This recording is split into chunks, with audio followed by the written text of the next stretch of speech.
मंदारमाला कुलितालकाये कपालमालांकितशेखराय दिव्यांबराय च दिगंबराय नमः शिवाय च नमः शिवाय। मैं सहायक प्रोफेसर डॉक्टर धर्मेंद्र तिवारी, वेद विभाग, जुत्थालाल संस्कृत महाविद्यालय मझवलिया, पश्चिमी चंपारण। मैं आज शास्त्रीय प्रतिष्ठा तृतीय वर्ष में पढ़ाई जाने वाली मीमांसा परिभाषा के द्वितीय प्रकरण में श्रुत्यादि खर प्रमाणानि के बारे में मूल विचार विमर्श करने जा रहे हैं। पूर्वम 10 पूर्णमासांग्यत्वम प्रयाजादीनामुक्तम तत्रांगत्व बोधक प्रमाणानि श्रुति लिंग वाक्य प्रकरण अस्थान समाख्या भेदेन खल। श्रुति प्रमाण निरूपणम तत्र दधनाजुयात् इत्याग्निहोत्र वाक्यम प्राप्तम होमम जुह्यादि तेनेनोद्देश्य तत्करणत्वेन तृतीया श्रुत्या दधि विधीयते इति श्रुत्या दधनोंगत्वम। पूर्व में प्रयाज, अनुयाज और 10 पूर्णमास के अंग हैं, यह कहा जा चुका है। यहाँ प्रयाज आदि की अंगता के बोधक श्रुति लिंग वाक्य प्रकरण स्थान तथा समाख्या वेद से 6 प्रमाण बतलाए गए हैं। श्रुति उन 6 प्रमाणों में दधना जुह्यात, यहाँ पर अग्निहोत्रम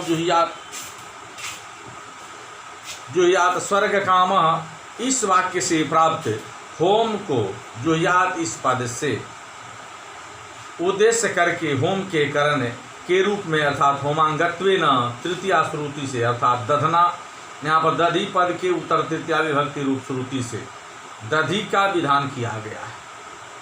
इस कारण श्रुति से दधि का होम का अंग माना गया है। लिंग प्रमाण निरूपणम। लिंगम नाम सामर्थ्यम तच्च द्विविधम अर्थगतम शब्दगतं च। आद्यम यथा श्रुवेणावद्यति इत्यवदान सामान्य शेषत्वावगमेपि श्रुवस्य सामर्थ्य रूपात् लिंगाद आज्य सान्नायादि द्रवद्रव्यस्य वदान विशेषांगत्वं श्रुवेण पुरोडासाद्य वदानस्य कर्तमशक्यत्वात्। 6 प्रकार के प्रमाणों में द्वितीय प्रमाण लिंग है। लिंग का नाम है सामर्थ्य का, और वह लिंग 2 प्रकार के होते हैं, अर्थगत और शब्दगत।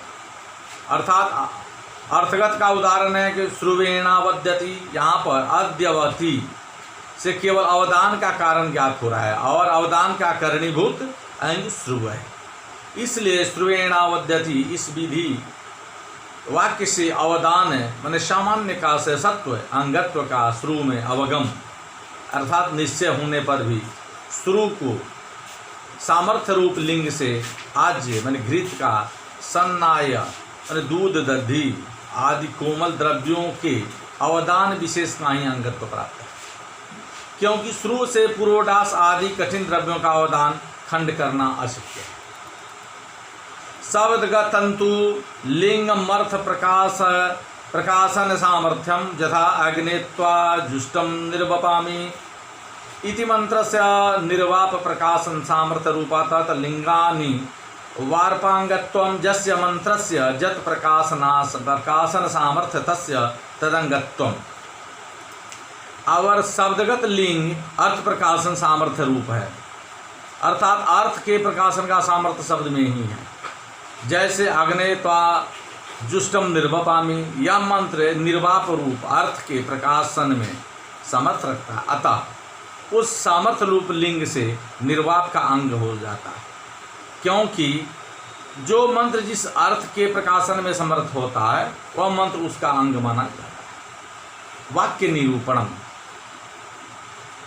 पदांतर से संभिव्याहारो वाक्यम यथा ईखे त्वेति छिन्नति इति अत्र छेदनांगत्वेन ईखित्वा इति मंत्रो वाक्येन विधीयते। जद्वा अग्ने जुष्टम इत्यत्रैव आग्नेये जुष्टमित्यादि पदानां निर्वपाम्य इत्यनेनैवाक्यता पन्नत्वात् निर्वापांगत्वम्। अब तृतीय प्रमाणभूत वाक्य का लक्षण है कि पदांतर इत्यादि अर्थात एक पद का पदांतर के साथ जो समभिव्यवहार माना सामीप्य है उसे वाक्य कहते हैं। अर्थात जैसे ईखेत्वेति छिन्नति इति, इस वाक्य में ईखेत्वा इस मंत्र का सामीप्य छिन्नति क्रिया के साथ। अतः यहाँ ईखेत्वा केवल इस मंत्र छेदन का अंग होने के नाते वाक्य प्रमाण के बल से छेदन का विधायक है। अथवा अग्नेय जुष्टम इत्यादि मंत्र में आए हुए अग्नेय जुष्टम इत्यादि पदों को निर्वपामी, इसके साथ एक वाक्यतापन्न हो जाने से निर्वाप की अंगता संपन्न हो जाती। प्रकरण निरूपणम, प्रकरणम नाम परस्पर का परस्पराकांक्षा यथा 10 पूर्णमासाभ्याम स्वर्ग कामो जजेत इति 10 पूर्णमासाभ्यां स्वर्गापूर्वं कुर्यात् इत्युक्ते भवत्याकांक्षा कथमाभ्यां स्वर्गापूर्वं कर्तव्यमिति तथा फलवदाग्नेद्यादि सन्निधौ समिधो जजति तन्नुनपातं जजति आज्यभागो जजति इत्यादि प्रयाजादय फलरहिता श्रुता। प्रकरण नाम है परस्पर आकांक्षा का। उदाहरण जैसे 10 पूर्णमासाभ्याम स्वर्ग कामो जजेत, इस वाक्य से 10 पूर्णमास नामक दोनों यागों के द्वारा स्वर्ग जन की भूत अपूर्व की भावना करें। इत्युक्ते ऐसा कहने पर यह आकांक्षा होती है कि 10 पूर्णमास नामक दोनों यागों से कालांतर में होने वाले स्वर्ग के जन की भूत अपूर्व के द्वारा स्वर्ग की प्राप्ति कैसे करनी चाहिए, यह आकांक्षा होती है। तथा जैसे ही आग्नेय एवं पांशु प्रभृति यागों का जहाँ फल सहित विधान किया जाता है वहाँ अर्थात फलवत आग्नेय आदि यागों की सन्निधि में ही समिधो जजति तन्नुनपातं जजति आज्यभागो जजति इत्यादि वाक्यों से प्रयाज अनुयाज आदि का बिना फल के ही विधान किया जाता है। इसलिए प्रयाज फलवत आग्नेय आदि की सन्निधि में फल रहित ही श्रुत है।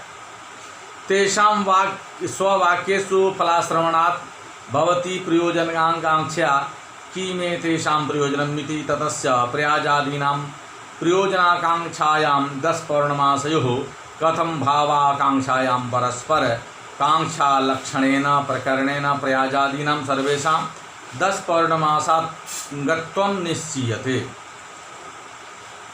उन प्रयाजादि का विधि वाक्यों में कोई भी फलश्रवण नहीं होने से प्रयाजादि को प्रयोजन की आकांक्षा होती है कि इन प्रयाजादि का क्या प्रयोजन है। इसके पश्चात प्रयाजादि की प्रयोजनाकांक्षा हो जाने पर 10 पौर्णमास याग में कथम भाव की आकांक्षा जागृत हो जाती है कि 10 पौर्णमास याग को कैसे संपन्न करना है। इस प्रकार परस्पर की जो आकांक्षा उस परस्पराकांक्षा या लक्षण प्रकरण से प्रयाजादि को 10 पौर्णमास याग का अंग मानकर उनमें अंगत्व का निश्चय कर दिया जाता है। स्थान प्रमाण निरूपणम, स्थानम नाम सन्निधि यथा सान्नाय पात्र सन्निधौ सुन्ध्वम इति मंत्रस्य पाठात् सन्निधानात् सान्नाय पात्र प्रोक्षणांगत्वम, यानी स्थान नाम सन्निधि का है। उदाहरण जैसे सान्नाय माने दधी और दूध से पूर्ण पात्रों की सन्निधि में समीपता में सुंधध्वम इस मंत्र का पाठ किया दिया है। अतः उस पाठ के सन्निधान सन्निधि से सुनध्वम यह मंत्र सानाय दधे दूध पात्रों के प्रोक्षण का अंग अर्थात उन पात्रों के प्रोक्षण संशोधन में प्रयुक्त होने के फलस्वरूप प्रोक्षण का अंग बन जाता है। समाख्या प्रमाण निरूपणम, समाख्या संज्ञा यथा अध्वर्जो कांड प्रतिपादिते कर्म जाते आध्वर्ज वसामाख्या वसाद अध्वर्जो कर्तृत्वेनांगत्वम तथा ऐन्द्राग्नि में एकादश कपालम निर्वपेत प्रजा काम इत्यादिषु कामेष्टि समाख्यातेषु ऐन्द्राग्नादि याज्ञेषु कामेष्टि याज्ञानुवाक्याकांड समाख्यावसात् उभावामन्द्राग्नि इत्यादीनां याज्ञानुवाक्येन विनियोगो नाम अंगत्वेनान्वयः। समाख्या नाम संज्ञा का है। उदाहरण जैसे अध्वर्जु कांड में प्रतिपादित होने के नाते कर्मकलाप की आध्वर्ज समाख्या संज्ञा हो जाती है। इसलिए अध्वर्जु को उस कर्मकलाप का कर्ता होने के कारण अंग माना जाता है। श्रुति पार्वल्य निरूपणम। श्रुत्यादि नाम एकत्र समावेशे पूर्वपूर्वस्य पार्वल्यम उत्तरोत्तरस्य दौर्बल्यम यथा कदाचन स्तरीरसि इंद्रियेन्द्रिया गार्हपत्युपतिष्ठते इत्याग्निहोत्र प्रकरणे श्रूयते। तत्र मंत्रस्य इंद्र प्रकाशन सामर्थ्य रूपात् लिंगाद इंद्रोपस्थानंगत्वे प्राप्ते ऐन्द्रया इति तृतीया श्रुत्या गार्हपत्यमिति द्वितीया श्रुत्या च गार्हपत्योपस्थानंगत्वेन विधानात् लैंगिके इंद्रोपस्थाने विनियोगो बाध्यते। श्रुति लिंग आदि प्रमाणों की एकत्र कहीं प्राप्ति समावेश होने पर पूर्व पूर्व प्रमाण का पारवल्य होता है और उत्तरोत्तर प्रमाण दुर्बल होता जाता है। जैसे कदाश्चन स्तरीरसि नेन्द्रसी दासु से ऐन्द्रियागार्हपत्यमुपतिष्ठते इति। इसका उल्लेख अग्निहोत्र प्रकरण में है।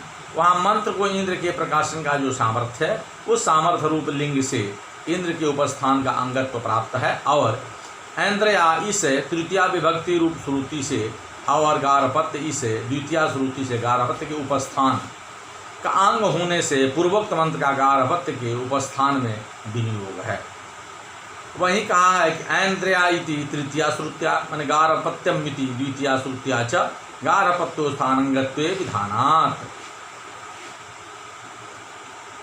श्रुतिर्हि स्वतो विनियोजिका लिंगत्वीन्द्र प्रकाशम नम सामर्थ्यमालोच्य ऐन्द्रेन्द्र समुतिष्ठते इति श्रुति कल्पना द्वारा विनियोजकम इति वाच्यम तच्चात्र न संभवति यत्र श्रुति विनियोगो नास्ति। आग्नेय त्वां जुष्टं निर्वपामि इत्यादौ तत्मन्त्रस्य निर्वापक प्रकाशन सामर्थ्यमालोच्य अनेन मंत्रेण निर्वापं कुर्यात् इति श्रुति कल्पना द्वारा लिंग विनियोजकं भवत्येव। श्रुति कल्पना प्रतिबंध का भाव, क्योंकि श्रुति स्वतः विनियोजक होती है और लिंग तो इंद्र के प्रकाशन में सामर्थ्य से संपन्न होकर इंद्र मुपतिष्ठते इस श्रुति की कल्पना के आधार पर ही विनियोजक होता है, ऐसा कहना चाहिए। परंतु वह श्रुति कल्पना यहाँ संभव नहीं है।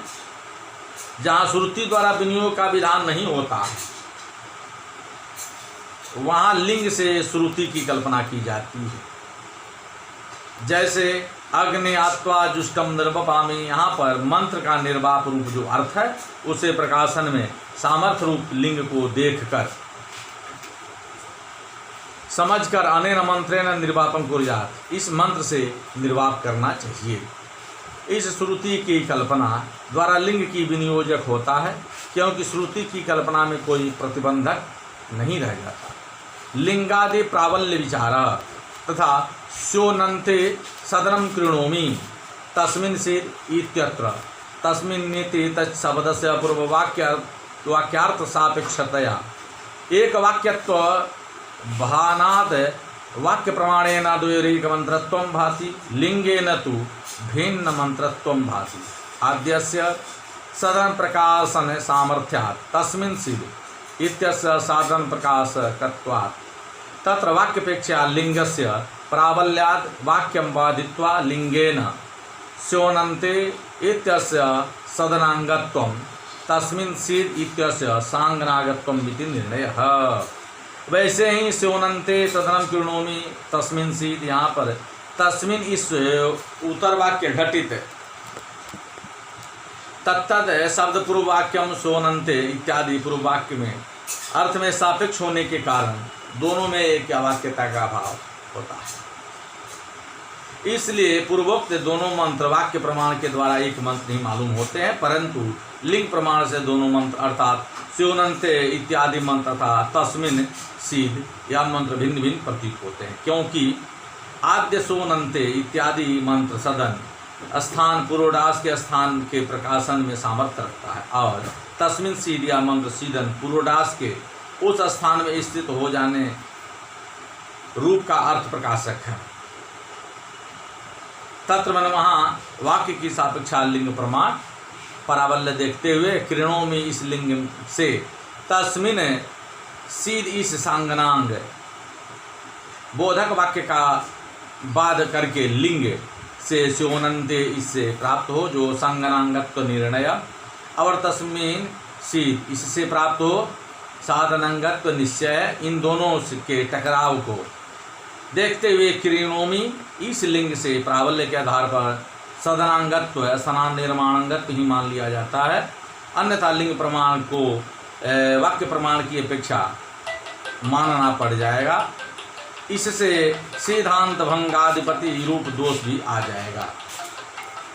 स्योनन्ते इत्यस्य तस्मिन् सीद इत्यनेन बालकात् यथा कथंचित् साधन सामर्थ्य रूपम लिंगम कल्पयित्वा अनेन विशिष्ट मंत्रेण साधनं कुर्यात् इति श्रुति कल्पनीया सदन प्रकाशन रूप प्रत्यक्ष लिंगेन कल्पितया स्योनन्ते इत्यनेन सदनं कुर्यात् इति श्रुत्या स्योनन्ते इत्यस्य शीघ्रं सदने विनियोगे सति तेनैव मंत्रस्य नैषकांक्षयाद् वाक्य प्रमाणात् लिंगम कल्पयित्वा श्रुति कल्पना प्रतिबद्धते विलंबितत्वाद इति लिंगेन वाक्यस्य बाधः।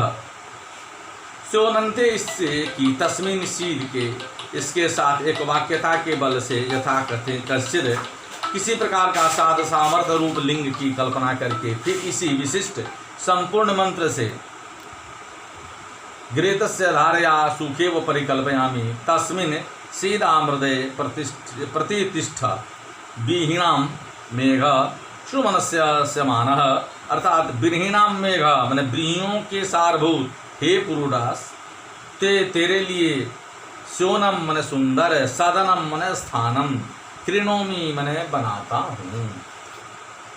घृतस्य धारया मने घृत की धारा से सुसेवसम मने सुष्ठु सेवन योग्य, परिकल्पयामि मन परिकल्पित करता हूँ, अमृते मन अमृतमय तस्मिन् उस स्थान में सुमनस्य मानः प्रसन्न मनस्थ होकर सीध मन विराजमान हो जाओ। प्रतिष्ठित साधन करके इस श्रुति की कल्पना करनी चाहिए। वहीं कहा है कि साधनम कुर्यात् इति श्रुति कल्पनीया। अंगबोधक प्रमाणोपसंहार एक वाक्य न प्रकरण प्रकरणात्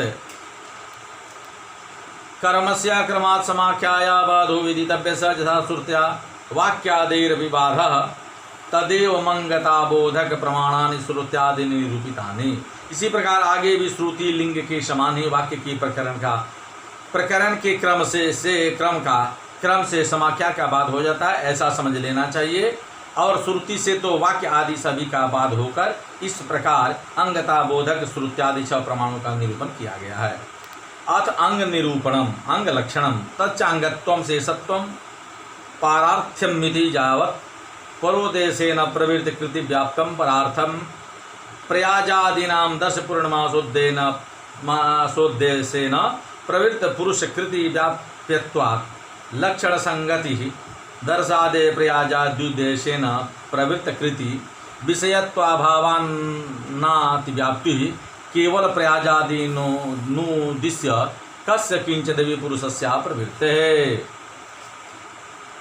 अंग का लक्षण तथा भेद और अंगत्व शेषत्व का अपरार्ध रूप है, अर्थात तीनों पर्यायवाची हैं, समानार्थक है, पर दूसरे कार्य के उद्देश्य से प्रवृत्ति मैंने प्रकृति पुरुषशील पुरुष की कृति विषयता ही पारार्थ है।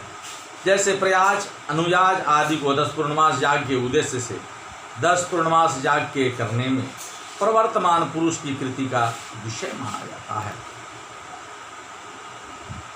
माना जाता है अर्थात प्रयाजी 10 पूर्णमास के याग के अंग है। अतः 10 पूर्णमास अंगीभूत याग को संपन्न करने वाला प्रवृत्त पुरुष जब 10 पूर्णमास याग को करने जाता है तो उसके उद्देश्य से उसके पूर्व अंगभूत प्रयाज आदि को अवश्य करना होगा। इसलिए 10 पूर्णमासोद्देशेन प्रवृत्तिशील पुरुष की कृति के व्याप्त विषय प्रयाज आदि भी हैं।